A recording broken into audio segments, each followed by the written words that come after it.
In every generation, there are enemies that operate in the shadows. Hidden networks that strike without warning, spreading fear and chaos. The FBI, America's domestic guardian, has faced many of these threats. But few are as elusive, as deadly, and as mysterious as the one they called the Phantom Cell. This is the story of a chilling terrorism case that tested the limits of federal investigation, loyalty, and human courage. A story of surveillance, betrayal, hidden codes, and the high-stakes war between the FBI and a terrorist organization determined to strike at the very heart of America. It began in the late summer of 2012, a small town in Virginia.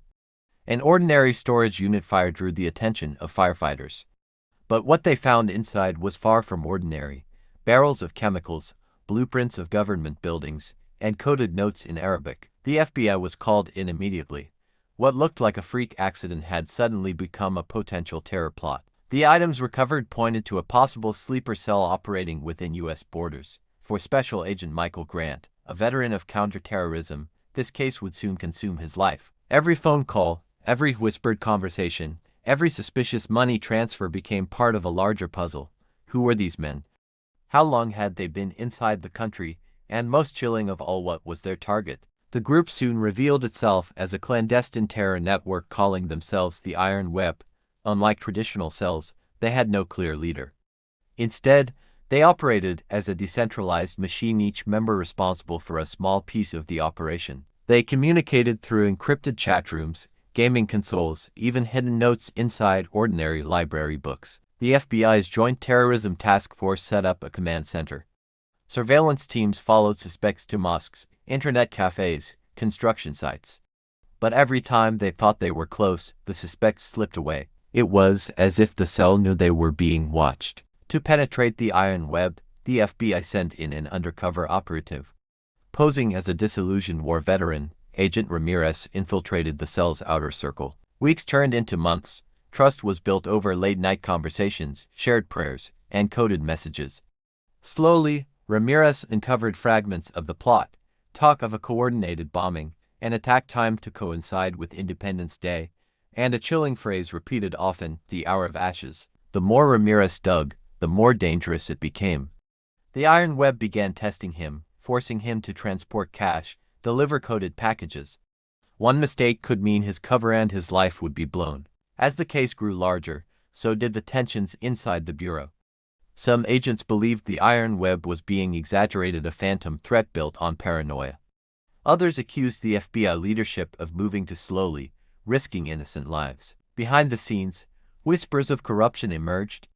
Leaks from within the FBI seemed to tip off the cell. Suspects vanished right before raids.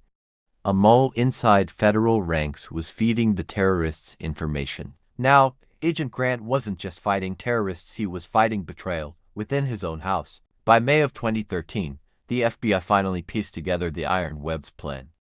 3 coordinated attacks, one on a train station, one on a federal courthouse, and one at a crowded Independence Day celebration in Washington, D.C. The Bureau had just weeks to stop it. Mass surveillance operations intensified.